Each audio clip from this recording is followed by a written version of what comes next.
mon petit cœur. Bonjour, me revoilà encore une fois pour une autre vidéo. Qu'est-ce qu'il y a, petit chat? Moi, tu fais des câlins.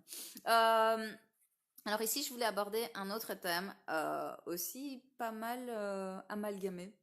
Un comportementaliste ou une comportementaliste, c'est quoi et ça sert à quoi? Est-ce que c'est différent d'un éducateur? Est-ce que c'est mieux? Est-ce que c'est moins bien? Euh, alors voilà, la question que je voulais aborder parce que souvent les gens viennent me voir sans trop savoir ce que je fais en fait. Ils espèrent que je vais les aider, évidemment, bien sûr, c'est mon objectif de les aider, mais comment et pourquoi? Alors en fait, un comportementaliste, c'est quelqu'un qui a étudié l'étude du comportement. En fait, on appelle ça l'éthologie. Donc ce sont des scientifiques qui ont pris la peine. Et mon cœur, qu'est-ce qui se passe? Inuki? Oh, attendez, excusez-moi, Inuki, il va pas bien. Inuki, quoi? Qu'est-ce qu'il y a? Qu'est-ce qu'il y a? Il me fait ça quand il est hyper en angoissé. Qu'est-ce qu'il y a? Et mon cœur, quoi? Ça va? Qu'est-ce qu'il y a? Tu fais tout? Ok. Désolée. Je sais pas ce qu'il y a. On dirait qu'un truc lui a fait peur dans la cuisine. Alors, un comportementaliste, en fait, il a étudié les études des autres, en gros, résumé. Donc, il y a des scientifiques qui ont pris le temps et la peine d'observer le comportement des chiens. Ce sont souvent des vétérinaires pour ce qui est des animaux domestiques, donc chiens, chats, chevaux. Mais il y a aussi des scientifiques qui ont pris la peine de juste étudier le comportement des animaux à l'état sauvage. Donc, et mon cœur? Et mon cœur, qu'est-ce qu'il y a? Inuki, viens, allez, viens, allez, viens. Voilà, qu'est-ce qu'il y a? Donc, ils ont pris la peine d'étudier le comportement des animaux à l'état sauvage. Donc, pour le cheval, le chien, il s'agit du loup. On a étudié le loup au parc de Yellowstone, par exemple. C'est une des premières études en milieu semi-extensif, enfin, semi-sauvage qui a été faite. Donc, ils vont observer le comportement de ces animaux au naturel, donc dans leur environnement naturel, c'est ce qu'on appelle l'éthologie, étude comportementale dans le milieu naturel de l'animal. À partir de ça, ils vont établir des espèces de grilles du besoin du chien, enfin du besoin de l'animal, le loup en l'occurrence pour le chien, le cheval pour le cheval, le chat pour le chat, etc. Donc à partir de là, nous, on a une base de ce qui est quels sont les besoins naturels du chien, en se basant sur celui du loup, hein, je le répète, quels sont les besoins naturels du chat, etc. Ce qu'il a besoin d'exprimer au quotidien quand il est dans son milieu naturel. En l'occurrence, pour le chien, par exemple, il a le besoin de mastication, le besoin de chasse, le besoin de poursuite, l'instinct de prédation, le besoin de couchage. Il y a beaucoup de besoins, il y a une pléthore de besoins. Alors bien sûr, entre l'animal sauvage et l'animal domestique, il y a beaucoup de différences, nous sommes bien d'accord. Mais en se basant à partir de ces études, on peut déterminer quels sont les besoins qui ne sont pas respectés chez les animaux. Alors il faut savoir que le chien, par exemple, a été sélectionné pour conserver... Tu t'en vas mon cœur? Attention, attention l'ordinateur. Attention, attention. Voilà. Bon, il préfère l'autre fauteuil. Il faut savoir que le loup, par exemple, a une pléthore de besoins comme ça. Et tous les chiens n'expriment pas tous les besoins. Donc certains, par exemple le border collie, on va le prendre, a été sélectionné volontairement par l'homme pour scinder. En fait, on a tronqué un de ses comportements naturels qui est l'instinct de prédation. On a tronqué l'instinct de poursuite à un clap. Donc vous voyez ce fameux border collie qui clappe derrière les moutons. C'est vraiment, normalement le comportement total c'est de mordre le mouton et de le mettre à mort, hein, bien sûr. Mais là on a choisi le chien. Comment est-ce qu'on a fait ça? On a choisi des loups qui n'avaient pas un comportement total, enfin complet. Et on les a reproduits ensemble pour conserver c'est très vulgarisé ce que je dis là, mec, pour conserver ce caractère.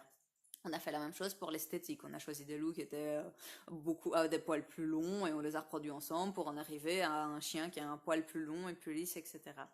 En faisant ça, malheureusement, on a aussi choisi des choses dans l'intellect, involontairement. On en a choisi volontairement, on en a choisi involontairement. À force de les sursélectionner, il y a des chiens qui sont prédisposés à des maladies physiologiques, exemple du berger allemand avec sa dysphasie de la hanche, mais aussi à des prédispositions comportementales. Par exemple, le border collie, j'en ai beaucoup dans ma clientèle qui sont craintifs. Je dis pas que tous les border collies sont craintifs, loin de là, mais dans ma clientèle, les chiens craintifs, j'ai majoritairement du border collie mâle surtout. Donc voilà. Alors, pour continuer sur le sujet, et mon cœur. Donc le comportementaliste connaît les besoins de base de l'animal et à partir de là, il peut voir quels sont les besoins qui ne sont pas respectés et ce que ça peut engendrer comme déviance comportementale. Un exemple, le comportementaliste, on va parler d'une autre espèce, avec les animaux sauvages en cirque, par exemple les ours qui tournent en rond dans leur cage. Le besoin qu'il essaye d'exprimer, c'est un besoin de locomotion. Un ours, normalement, ça fait beaucoup de kilomètres par jour.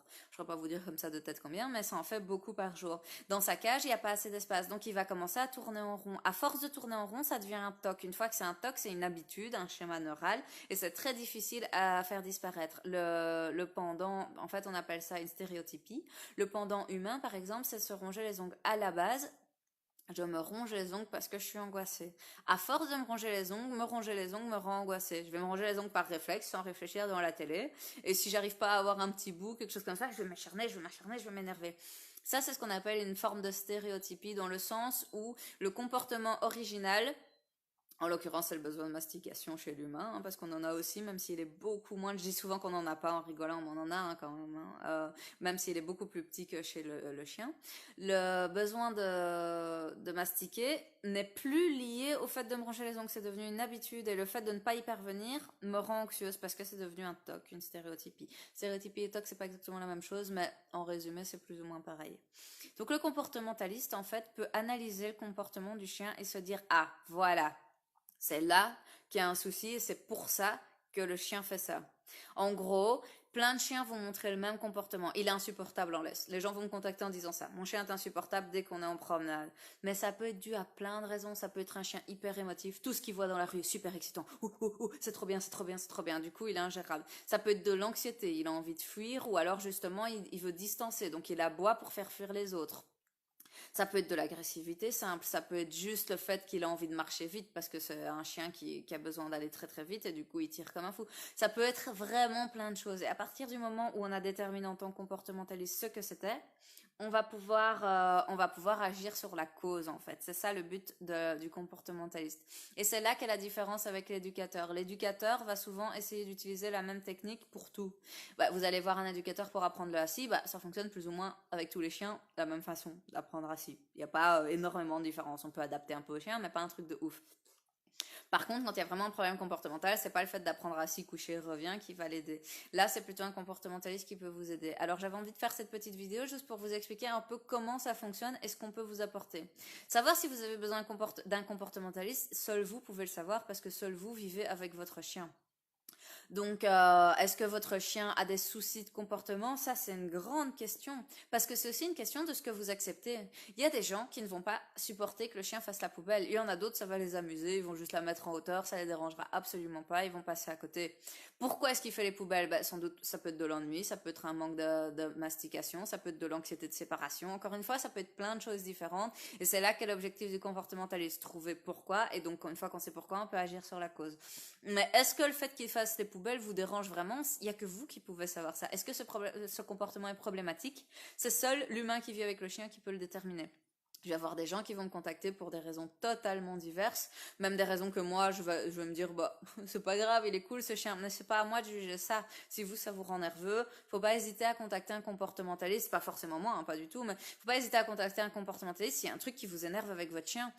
Parce que voilà, si ça vous énerve, c'est comme avec votre copain, si ça vous énerve, vous allez lui dire, ça m'énerve, arrête de faire ça. Si votre copain vous dit j'en ai vraiment besoin, c'est vraiment dans mes habitudes, bah, vous allez trouver un compromis. Vous allez trouver une manière pour que, coucou Youpette, pour qu'il puisse faire ça et que vous, ça ne vous dérange pas. C'est exactement l'objectif du comportementaliste, en fait, c'est pour ça que j'explique ça. Mon objectif à moi, c'est de trouver un compromis entre le besoin du chien et vos besoins à vous. Vous n'aimez pas qu'il fasse la poubelle, eh ben on va lui offrir autre chose à faire. Comme ça, il détruit d'autres choses qui sont faites pour que je vous propose à mettre dans son environnement. Il touche plus la poubelle, il n'y a plus de soucis pour personne. Donc c'est vraiment ça pour moi en tout cas quand je vois comme je vois les choses. C'est pas l'objectif, c'est pas de vous rendre un chien parfait parce que les chiens, il y en a pas. Ou alors, il faut plutôt voir les choses dans l'autre sens. Ils sont tous déjà parfaits et c'est à nous de nous adapter. Mais mon objectif à moi, c'est de vous apprendre comment gérer votre chien au quotidien, comment intégrer les besoins. Ça va, ma belle. Comment intégrer. Elle vous dit bonjour, bonjour Youpette. Comment intégrer les besoins de votre chien à notre vie à nous. Parce que je le dirai jamais assez. Rappelez-vous bien que ces chiens, on les met dans un environnement totalement incongru. C'est parfait pour nous avec nos beaux fauteuils, nos beaux tapis, nos petits meubles en rotin qu'on veut pas que les chiens ou le chat détruisent en faisant ses griffes ou en mordant. Mais lui, il comprend pas tout ça. Lui, il a besoin de mastiquer. Lui, il a besoin de faire ceci. Il a besoin d'un certain confort. Alors quand il détruit les poubelles, c'est pas qu'il en veut avec poubelle, c'est juste qu'il fait avec ce qu'il a dans son environnement, à savoir, bah, je m'ennuyais aujourd'hui, t'es parti 8 heures, j'ai rien eu à faire à part regarder le mur toute la journée. Bah, cette poubelle, elle sentait pas si mauvais, en tout cas avec mon nez à moi de chien. Du coup, bah, j'ai été voir ce que c'était, bah, c'était pas mal intéressant, c'était amusant, voilà, je l'ai détruit. C'était pas pour vous ennuyer, c'est juste que j'ai des besoins. T'as des besoins, il faut juste qu'on trouve la connexion entre les deux. Et moi, c'est ça mon objectif en tant que comportementaliste, et je pense que c'est l'objectif de tous les comportementalistes. Même si on a tous des techniques différentes, je pense qu'il y a autant de techniques que de comportementalistes, même s'il y en a qui sont plus dans le positif, plus dans le coercitif, et ceux qui sont entre les deux. Parce qu'il y en a qui sont clairement dans l'éducation, voilà, où on doit dominer le chien. Il y en a qui sont clairement dans l'opposé, comme moi, où vraiment le chien c'est mon meilleur ami, et je veux de la complicité, je veux assouvir ses besoins. Mais concrètement, je pense que même ceux qui sont dans l'éducation totalement opposée à la mienne pensent assouvir les besoins du chien, pensent bien faire, pensent que c'est comme ça que ça fonctionne. Et est-ce que c'est vrai? J'en sais rien. Concrètement, ce sont des théories d'éducation. Moi, je sais que ma technique fonctionne, je sais que mon chien, c'est mon meilleur ami, c'est mon collègue. On fait tout ensemble, on discute ensemble, entre guillemets, comme j'expliquais dans l'autre vidéo. Moi, c'est ça dont je rêvais. Pour vous raconter la petite anecdote, en fait, j'ai rêvé de ça depuis que j'ai vu le film Babe quand j'étais adolescente. Je me disais, mais c'est trop merveilleux ce chien, ce border collie qui est tellement intelligent. Franchement, enfin, j'étais pas ado, j'étais enfant, je crois. Franchement, j'y croyais trop, hein. Je pensais vraiment que ce chien parlait, enfin, pas parlait, mais je pensais vraiment qu'il était intelligent et qu'il comprenait quand son humain lui parlait et tout. Et moi, j'étais là, je veux un chien comme ça. Et mes parents étaient dans l'éducation vraiment à l'ancienne, donc c'était juste impossible. Mais c'est ce que j'ai obtenu avec Inuki aujourd'hui. C'est vraiment ça. C'est vraiment mon meilleur ami. On travaille ensemble. On a vraiment un dialogue. Donc moi, c'est ma façon de voir les choses, mais chacun sa façon de voir et à chacun de choisir sa technique parce que je pense aussi que la technique doit correspondre à l'humain. Vous pouvez pas vous forcer à faire des choses qui vous paraissent complètement aberrantes, comme pour le chien. Donc voilà, je voulais juste faire une petite vidéo là-dessus pour vous expliquer un peu en quoi consiste le boulot de comportementaliste. Après, je vous ai pas expliqué comment on en arrive là, mais c'était pas le but de la vidéo. C'était juste vous expliquer un peu. Est-ce que vous en avez besoin? Ça, j'en sais rien. C'est vous. Si vous en avez besoin à partir du moment où il y a un truc qui vous énerve avec votre chien ou qui va pas, simplement, en fait, on peut vous aider à partir de ce moment-là, quelle que soit la question à aborder. Que ça aille de la poubelle à mon chien veut pas aller dans son panier ou il tire en laisse. Toutes les questions où il est agressif avec les autres chiens, toutes les questions valent la peine d'être abordées parce que c'est une question de confort. C'est comme vos enfants, vous les mettez à l'école pour qu'on leur apprenne des choses. Le chien a besoin aussi d'apprendre les choses et chaque chien est différent et donc c'est notre boulot de savoir comment leur apprendre les choses à chaque individu en fait. Voilà, je vous souhaite une bonne soirée à tous. N'hésitez pas, comme d'habitude, hein, si vous avez des questions, vous les notez en dessous. Je répondrai par écrit ou je referai une vidéo si c'est intéressant.